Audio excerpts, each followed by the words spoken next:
అసలు బాగా సివియర్గా మనం అసలు పక్కకు తప్పుకుని మన లిమిటెడ్ బ్రెయిన్తో అండర్స్టాండ్ చేసుకుంటే ఈ ఏఐ రామిఫికేషన్స్ ఎలా ఉండబోతున్నాయి 10 ఏళ్లలో. ఆటోమేటెడ్ కార్స్ ఒకటి చెప్పారు, మీకు రైటర్లు వద్దు అవన్నీ ఒకటి చెప్పారు, సరే ఇంకేదో పాటలు గీటలు అవన్నీ హెల్ప్ చేస్తుంది. ఓకే, ఐఎమ్ వెరీ షూర్, అంటే నేను పర్సంటేజ్ చెప్పలేను కానీ చాలా మందికి ఉద్యోగాలు పోతాయి, చాలా మంది మెయిన్గా జరిగేది అది. అదొకటి.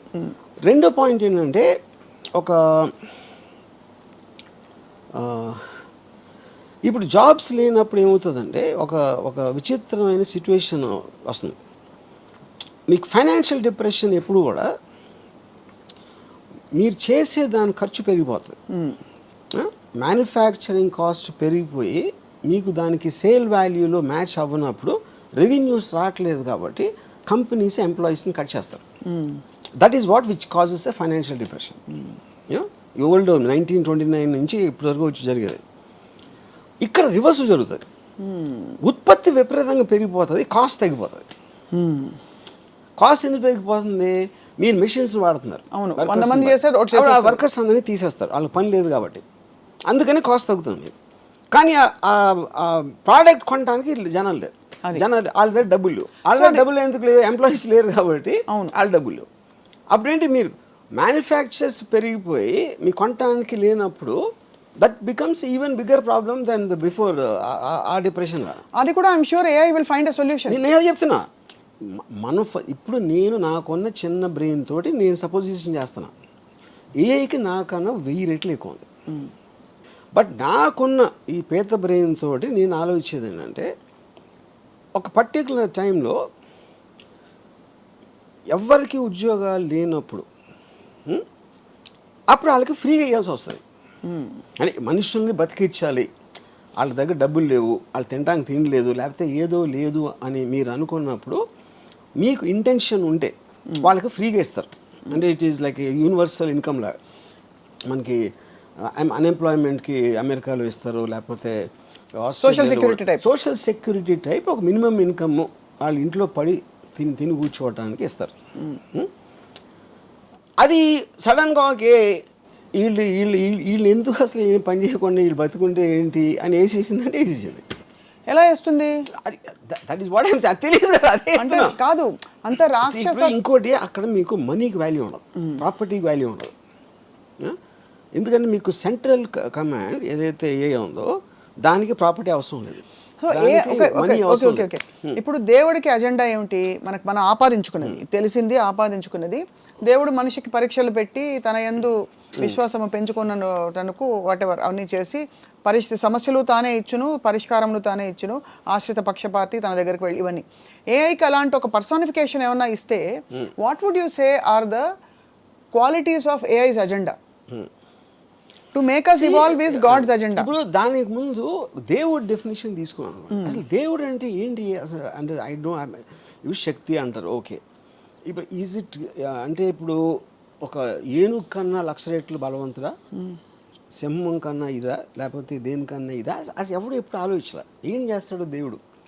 అంటే నాకన్నా పవర్ఫుల్ మనిషి నాకు హెల్ప్ చేస్తాడు అనేది దేవుడు అయితే, అప్పుడు ఒక విధంగా నా ఎంప్లాయరు దేవుడే, నాకెవరో ఏదో సాయం చేస్తే వాడు దేవుడే. రిలేటివ్లీ అందరికన్నా దేవుడు. ఇప్పుడు దేవుడు కోపం వస్తే చంపేస్తాడు, సింహం కూడా చంపుతుంది, కుక్క కూడా చంపుతుంది, కోవిడ్ కూడా చంపుతుంది. అప్పుడు దేవుడు ఒకటే ఎందుకు స్పెషల్ దాంట్లో? అది ఎందుకంటే దేవుడికి చంపాలన్న అజెండా ఆయన కడుపు నింపుకోవడానికో ఈగో నింపుకోవడానికో ఉండదు. దేవుడికి ఒకటే అజెండా ఇవ్వబడింది, దట్ మనని ఇవాల్వ్ చేసి హయ్యర్ ఎవల్యూషన్ కాన్షియస్నెస్లోకి తీసుకెళ్ళి మనలోని సుప్రీం పవర్ని. అప్పుడు ఏమంటున్నారు మీరు? దేవుడు మొలానే మనం కాలినడక నుంచి సైకిల్, స్కూటర్ అన్నీ వచ్చినాయి దేవుడు మొల అని అంటున్నారు. What is called, okay fine. అప్పుడు దీని వల్ల వెళ్తున్నారా తిరుపతికి? మీకు తెలిసి మ్యాక్సిమం పీపుల్ ఎవరైతే దేవుడికి అప్పుడు కొబ్బరికాయ కొట్టు అన్నీ చేసేది ఈ కాన్షియస్నెస్తో వెళ్తున్నారా? కోరికలు కోరటానికి వెళ్తున్నారా? లేకపోతే భయపడి వెళ్తున్నారా? చేయకపోతే నేను నరకానికి వెళ్తాను? Everybody will have a different thing. మీ దృష్టిలో అది అయి ఉండొచ్చు. అవును. ఇక్కడ పాయింట్ ఏంటంటే, మీరే రాశారు, ఎవరో రాశారు, మీరు కాదు, ఎవరో రాశారు ఒక బుక్లో, అది చదివి నాకు అప్పచెప్తున్నారు, లేకపోతే మీ సొంతంగా ఆలోచించి ఉండొచ్చు, అది కూడా ఓకే. కానీ ఏ విషయంలోకి ఏమవుతుందంటే, మన ఊహకి మించిన అది చేస్తున్నప్పుడు దేవుడు ఇన్నిసార్లు ఇన్ని పుస్తకాలు ఎంత దేవుడు ఎప్పటి నుంచో మనం పుట్టినప్పటి నుంచి ఉన్నాడు. మనం పుట్టిన మనం కాదు, నేను చెప్పేది మనిషి జాతి ఉన్నప్పటి నుంచి ఉండాలి, అంతకు ముందు కూడా ఉండొచ్చు. Because he's responsible for the creation of the universe, he's been there for ever. ఇప్పుడు ఈ టైంలో ఇచ్చాడు అనుకో మనకి, ఏ క్రియేట్ చేయడానికి ఒక ఫెసిలిటేషన్ ఇచ్చాడు. అప్పుడేంటి, కోతి కన్నా మనిషి ఎక్కువ, చింపాంజీ ఏప్ కన్నా మనిషి ఎక్కువ అన్నప్పుడు maybe now he's creating AI which is superior to man kind, human kind. Could be. Yeah, ఇప్పుడు ఏఐ పూజిస్తా లేదా దేవుణ్ణి అనేది ఓకే, అది మనకు తెలియదు. ఏ గురించి we have zero knowledge.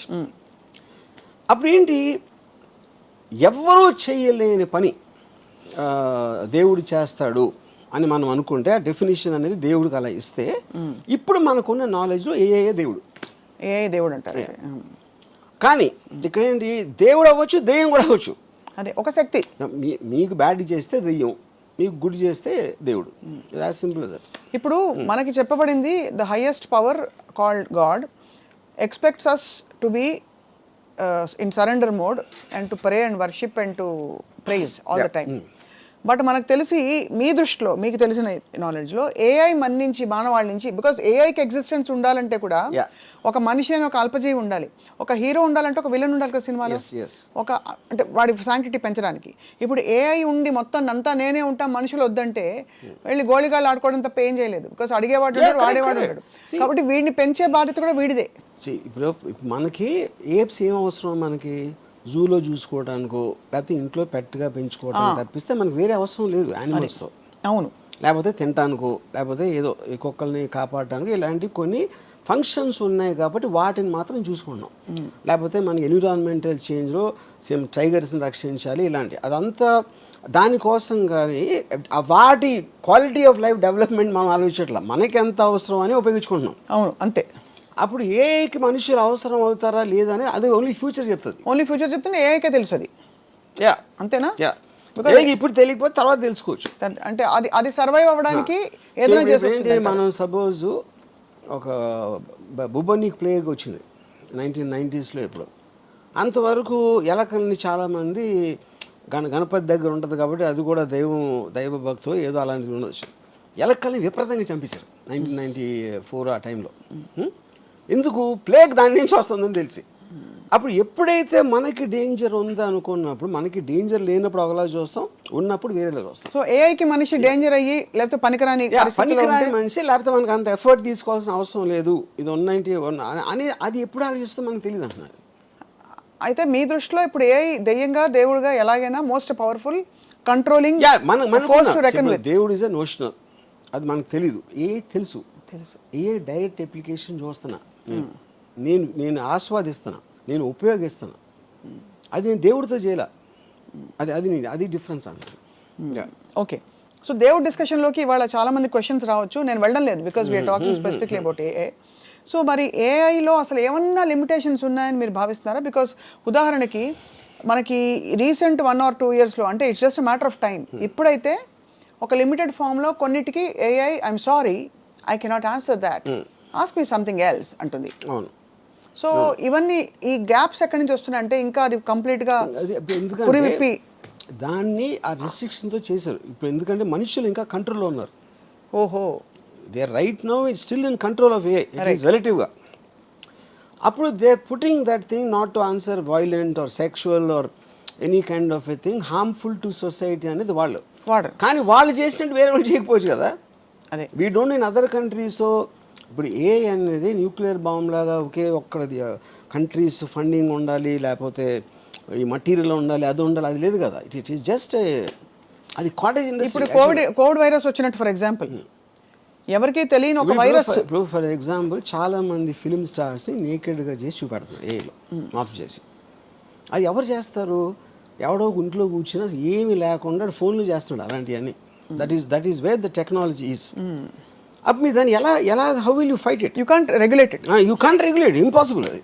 Yeah, ఇంకో ప్రాబ్లం ఏంటి, ఇప్పుడు మీరు అంతకుముందు కన్వెన్షనల్ సిస్టమ్స్ ఏదైతే అనుకుంటున్నారో అది ఇప్పుడు ఏఐ మూలన డిస్టర్బ్ అయిపోతుంది. ఎందుకు డిస్టర్బ్ అవుతుంది? 1929, 1935 first world war, second world war మధ్యలో జరిగిన చాలా జెనీవా కన్వెన్షన్ ఇలాంటి దాంట్లో పొలిటికల్ అసాసినేషన్స్ ఉండకూడదు. That is against human civilize బిహేవియర్కి అగెయిన్స్ట్ అని తీర్మానించారు. అప్పుడు ఏంటి ఆర్మీలు కొట్టుకోవాలి, కానీ అప్పుడు ఎవరినో పంపించి ఆయన వెనకాల నుంచి షూట్ చేసి ఆ లీడర్ని, అలాంటిది ఇట్ ఈస్ అగెయిన్స్ట్ ఇది. ఇప్పుడు ఆ థింకింగ్ ఎందుకు మారిందంటే cost of war and the effect of war. Second world war తర్వాత వచ్చిన ఏదైతే వార్స్ ఉన్నాయో ఎవరు తీసుకున్నారు వార్ డెసిషను? ఒక లీడర్ తీసుకుంటాడు. ఆ లీడర్ పక్కన ఉన్న 5 అదో 10 మంది ఏదో సందర్భంలో వాడు కూర్చోడు కాపాడుకోవడానికి తీసుకుంటున్నాడు ఆ డెసిషన్. వాడి కోసం మీరు 100,000 మంది చచ్చిపోతున్నారు మధ్యలో. And the cost of war, cost of life and the time and everything. అప్పుడు ఈ మధ్యన ఏం చేస్తున్నారు, ఇప్పుడు America it started assassinating the most wanted leaders. అది మళ్ళీ స్టార్ట్ అయింది. ఎందుకు చేస్తున్నారు ఇప్పుడు అది? Because of these reasons, right. And the AI technology is become so unbelievable. ఇప్పుడు ఐమాన్ అల్ జవారి అని he is like a deputy commander of al Qaeda, Osama bin లాదెన్కి second. Is got a 25 million reward. 16 సంవత్సరాల నుంచి దాన్ని ఎదుగుతున్నారు అడువాసం. ఏ అడిగితే చెప్తుందా కదా దొరుకుతాడని? ఏ కదా ఆ సిస్టమ్స్లో కూడా ఉంటుంది. వాళ్ళకి ఫైనల్గా వాళ్ళకి తెలిసింది ఏంటంటే కాబూల్లో ఒక 5 అంతస్తుల బిల్డింగ్లో 4వ అంతస్తు బాల్కనీలోకి రోజు పొద్దున్న 7 గంటలకు ఆ టైంలో వచ్చి అక్కడ కూర్చుని టీ ఏదో తయారు చేసుకొని తాగుతాడని ఒక ఇన్ఫర్మేషన్ వచ్చింది వాళ్ళకి. సో వాళ్ళు ఏం చేశారు, ఒక ప్రెడేటర్ డ్రోన్ అన్మాన్డ్ దాన్ని పంపించి కాబూల్కి ఒక 1 mile డిస్టెన్స్ నుంచి they deployed a missile called R9X. అదేం చేస్తుందంటే దగ్గరకు వచ్చి అది పేలదు, దాంట్లోంచి కత్తులు వస్తాయి బయటికి, అది సర్రని తిరిగి నరికేస్తాయి టార్గెట్ని. అది ఎందుకు కనిపెట్టారంటే కొలాటరల్ డ్యామేజ్, అంటే బాంబు పేలితే పక్కన వాళ్ళు కూడా పోతారు, వాళ్ళని చంపడానికి ఉద్దేశం కాదు. Targeting with precision about 1 person. ఇంకోటి బాంబు పేలితే బిల్డింగ్ పడిపోవచ్చు, ఇంకా ఎంతమంది పోతారో తెలియదు. అలాంటివి చాలా జరిగినాయి. దాన్ని తగ్గించడానికి ఇలాంటి టెక్నాలజీ కూడా వచ్చింది. ఇప్పుడు ఇది కంప్లీట్లీ డ్రివెన్ బై ఎలా అది మీరు టార్గెట్ ఏం చేసిన తర్వాత, డిప్లాయ్ చేసిన తర్వాత అది హెడ్ విండ్ గాలి వస్తుందా, ఎదురుగాల, టెయిల్ విండా, ఏవి అన్నీ క్యాలిక్యులేట్ చేసి కంటిన్యూస్గా ప్రెసిషన్లో ఉంచుతుంది. 1 mile దూరంలో కనపడదు, ఎందుకంటే అది 4-5 feet ఉంటుంది. 1 mile అక్కడి నుంచి స్టార్ట్ అయ్యి ఈ దగ్గర రావడానికి 4 secondsలో వస్తుంది. Because travels at Mach 10 speed. మీకు సౌండ్ కూడా వినిపించదు. సో అక్కడ అప్పుడు ఏమవుతుంది, ఈడొక్కడ పోయాడు. మీరు ఇది లేకుండా చేయాలంటే ఒక పెద్ద ప్లటూన్ని పంపి చాలా విరోచితంగా లోపల వాళ్ళకి తెలిసిపోయి వాళ్ళు షూట్ చేసి వీళ్ళు షూట్ చేసి ఎంతమంది పోతారో ఆడు తప్పించుకుంటాడా లేదా తెలియదు.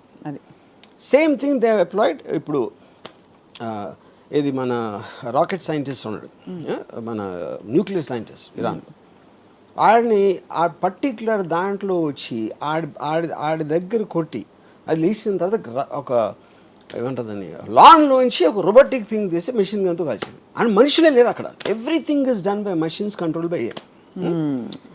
అప్పుడు చాలామంది ఆలోచించింది ఏంటంటే సెకండ్ వరల్డ్ వార్ ఎందుకు వచ్చింది అసలు, హిట్లర్ని చంపటం వచ్చింది. హిట్లర్ అని కూడా స్టార్ట్ చేశాడు. అవును, సెకండ్ వార్ ఎండ్ అయిపోవాలంటే హిట్లర్ చచ్చిపోవాలి. కానీ హిట్లర్కి మనకి మధ్యన, అది మనకంటే అమెరికన్ ఫోర్సెస్కి ఒక 1000 మంది ఉన్నారు, ట్యాంకులు గీంకులు అన్నీ చేసుకొని. వాడి దగ్గరికి రీచ్ అవ్వటానికి అయింది వార్. ఇప్పుడు ఆడికి వాషింగ్టన్లో కూర్చున్నాడు, ఒక బటన్ నొక్కితే ఈ డ్రోన్ గీనో వచ్చి సపక్కని లేపేస్తే ఇంకా సెకండ్ వార్ ఎట్లా ఉంటుంది? అవును, యూనో కరెక్ట్. ఇప్పుడు రేపు పొద్దున మనకి ఇంకో కంట్రీకి వార్ వచ్చింది సపోజ్. ఇప్పుడు మీరు ప్రైమ్ మినిస్టర్ని, joint chiefs of staff, army, navy, naval కమాండర్ని చంపేసినాయి అనుకోండి, మిసైల్స్ వచ్చి, మిసైల్స్ డ్రోన్స్ ఏదో వచ్చి, మీకు లీడర్స్ పోతే వేరే వాళ్ళు వార్ ఏం చేస్తారు? మహారాజ్ చచ్చిపోతే సైన్యం వార్ ఎందుకు చేస్తుంది? అవును, ఈ క్వశ్చన్స్ అని రీఎమర్జ్ అవుతున్నాయి. ఎందుకంటే మీ న్యాచురల్ ఇన్స్టింక్ట్లో లీడర్ని చంపితే అయిపోతుంది కదా అంటే, లీడర్ని అసాసినేట్ చేయకూడదనే మారల్ కోడ్ నుంచి ఈ మొత్తం కాస్ట్ ఆఫ్ వార్ క్యాలిక్యులేట్ చేసి